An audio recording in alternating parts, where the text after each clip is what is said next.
But this is the other thing is Soto has just huge implications for wherever he signs, right? I think if the Yankees don't get Soto, they're kind of in trouble with losing Rizzo, losing Glaber, losing Clay Holmes. That's a lot of talent just going out the door. Here we go. Back with Ben Nicholson-Smith from Sportsnet, joining us talking Blue Jays right now. And I want to get right to the main event because obviously everyone's asking about Juan Soto, but I'll cue it up to plug the article. Ben, you just wrote about Blue Jays contradictions. And thank you for joining us. How you doing? But let's get right into what you wrote about because it really plays into the storylines here.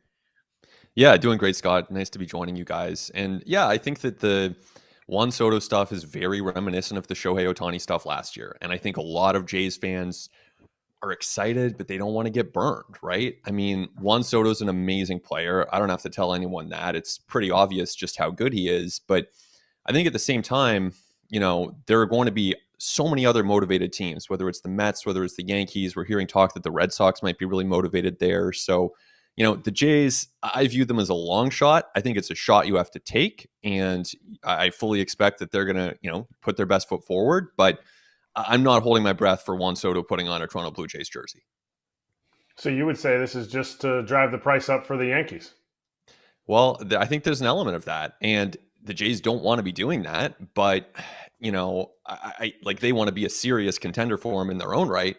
But this is the other thing is Soto has just huge implications for wherever he signs, right? I think if the Yankees don't get Soto, they're kind of in trouble with losing Rizzo, losing Glaber, losing Clay Holmes. That's a lot of talent just going out the door as well as Soto. So if Soto doesn't go to the Yankees, then that's going to change the entire AL East landscape. And if he somehow goes to the Red Sox, watch out. I mean, the Red Sox, I think, are a team on the rise that a lot of people would be pretty scared of, even if they don't make an addition of that magnitude. So yeah, I think that the best case scenario, this is so obvious, but the best case scenario for any American League team is that he goes to the Mets and just stays out of the American League altogether. But isn't the best case scenario the fact that there is a country that has one baseball team in it?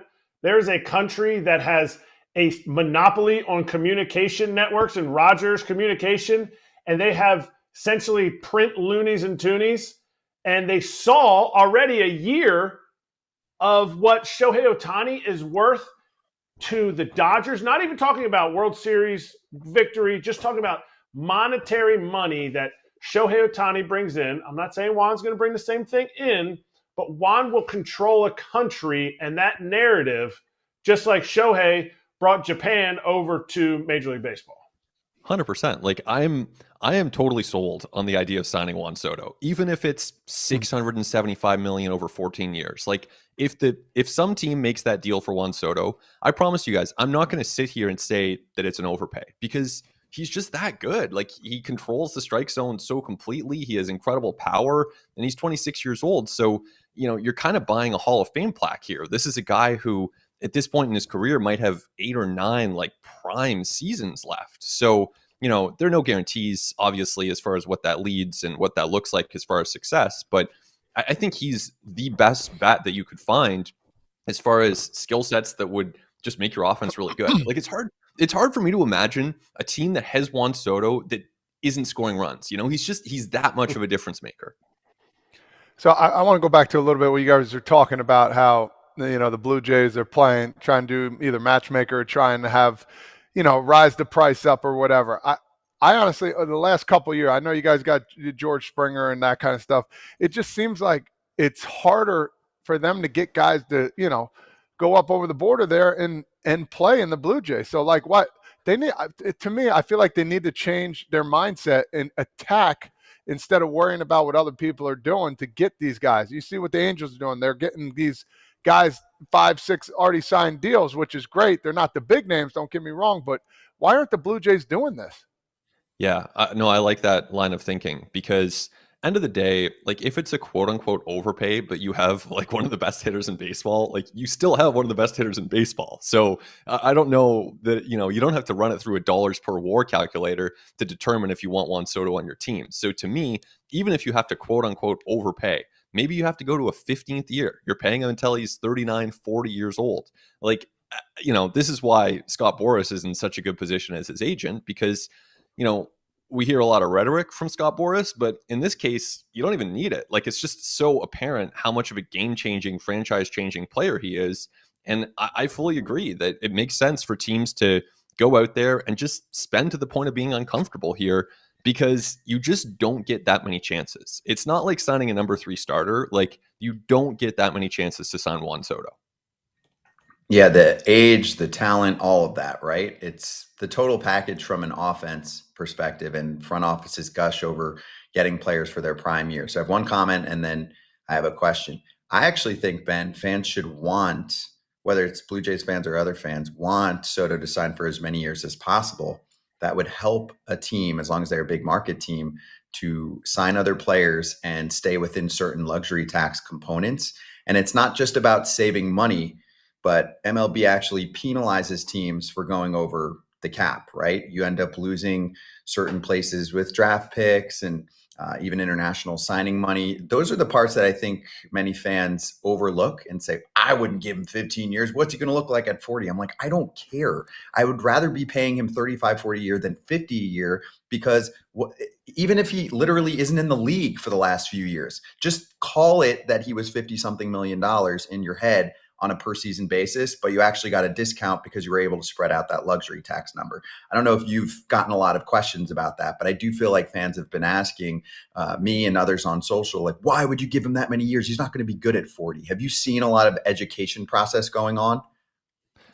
I totally agree with that with that point. I think that if you can spread out the CBT hit, then that's a good thing, and it can allow you to get a bit more creative. We obviously saw that with Ohtani and him just making, officially $2 million per year on the books. So the one wrinkle with that is, and I don't know the answer to this, but I just wonder if Boris wants an AAV record. Like, if he wants that 44 AAV, that 45, and I maybe Soto wants that too, because if Soto wants that, then I think he's got a pretty good chance to get it.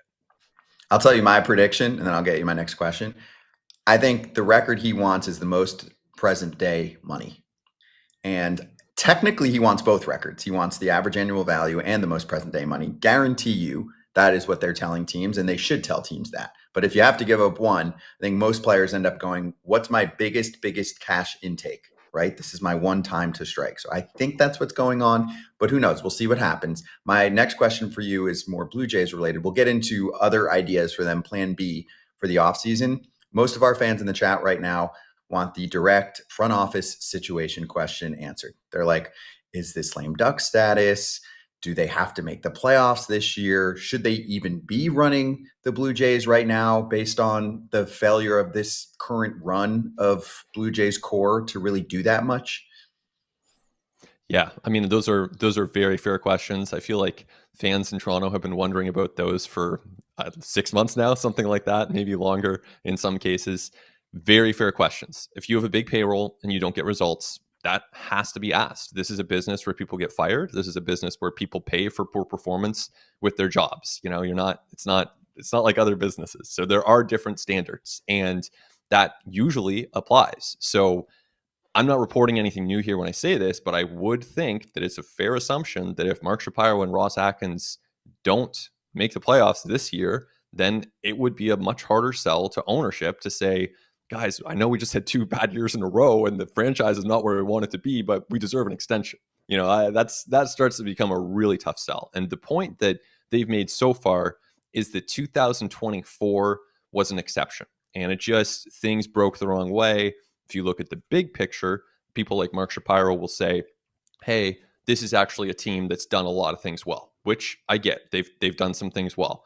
But if you do 2 bad years in a row, then that starts to become the pattern, and one would presume that there would be some pressure that goes along with that. This holiday season, I want to give a gift to my loved ones that makes them feel special and unique. That gift is StoryWorth. Here's how it works. Each week, StoryWorth emails your loved one a thought-provoking question that you get to help pick. Things like, what's the bravest thing you've ever done? And what's the farthest you've ever traveled? All your loved one needs to do is respond with a story. Long or short, it doesn't matter. After that year of fun, StoryWorth compiles those stories and photos into a beautiful keepsake hardcover book that you'll be able to share and revisit for generations to come. This is the perfect book to pass along at family gatherings or read with your kids. It is beautifully orchestrated by StoryWorth, and that's why it has more than 35,000 five-star reviews on Trustpilot, with millions of stories preserved since they were founded over 10 years ago. With StoryWorth, I'm giving those I love most a thoughtful personal gift from the heart and preserving their memories and stories for years to come. Go to storyworth.com/foul and save $10 on your first purchase. That's storyworth.com/foul to save $10 on your first purchase.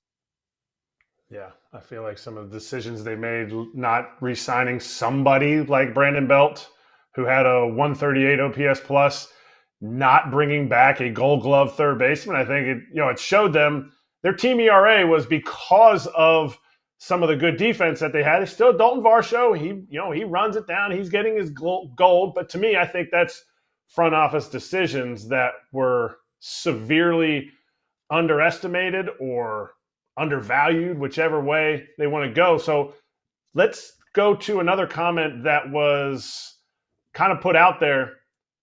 Vladimir Guerrero, they're willing to play him at third base. Come on, are we serious? Like, haven't we seen this before? Well, okay, so Vlad Jr., from what I understand, is very open to playing third base, as you'd expect, right? Like, he's a gamer. I think the Jays talk about it like they're open to it, but behind closed doors, my sense is that they would prefer for that to be 20 games a year as opposed to 130 games a year. And certainly, like, I've watched Vladdy play a lot, and I think he's become a really, really good defensive first baseman. I think the arm obviously plays, not that you think about arm at first base, but he's got a great arm. His decision making has improved a lot, where he kind of knows where to go. He knows which direction to run, a little flip to the pitcher, covering the base. He's a lot better at those things.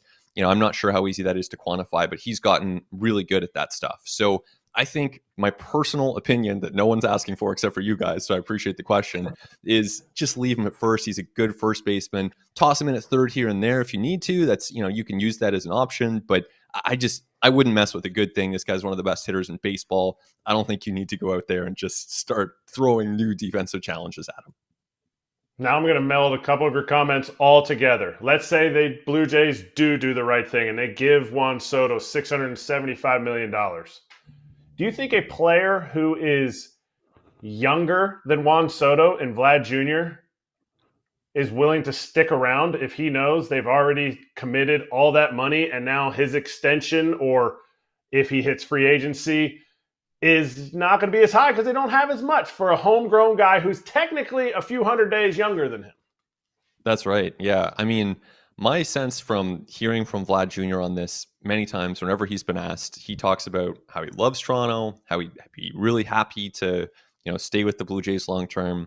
And it's not just Vlad Jr. I mean, talking to his teammates, talking to people, around the team close to him, I really get the sense that Vladdy legitimately likes playing in Toronto in a way that, as you guys know, not every player likes that, but it seems like Vladdy does. So I think they have a pathway to an extension, but what's really interesting to me is where's that price? Because if Soto's 600 plus, I don't think you're getting Vladdy for 340. I think the price is going up and the leverage is very firmly in his side right now. Yeah, and it's the age. That is the one obsession that every front office agrees on, is I want to get as many, quote, prime years as possible based on the age curve. And Vladdy's in a similar spot. I mean, he goes into free agency. I mean, you might know better than I do. What, 27 is 26. The free agency for him? 26 for him too? Oof. Yeah, see, that is going to be tough. It's hard for me to see a pathway where they keep both. So let's draw up what you think the offseason looks like for the Blue Jays and what you would do if you could for the Blue Jays if they don't get Soto. What's plan B? Well, what I would do, honestly, is I would seriously consider rebuild. I'm not saying I would do it, but I would seriously consider it. Not to be too negative here, guys, but I would think about that. The Red Sox are really good. The Rays have so much pitching. The Yankees are the Yankees. We all know the Orioles are good. So anyway, that's something that I would at least contemplate. Doesn't seem like the Jays are doing that, so I'll set that aside. As far as predictions and what they actually could do, I think we're going to see them add a bat. Maybe, is that a Tyler O'Neill type bat? Is that a Teoscar Hernandez? Obviously has played in Toronto and excelled here before.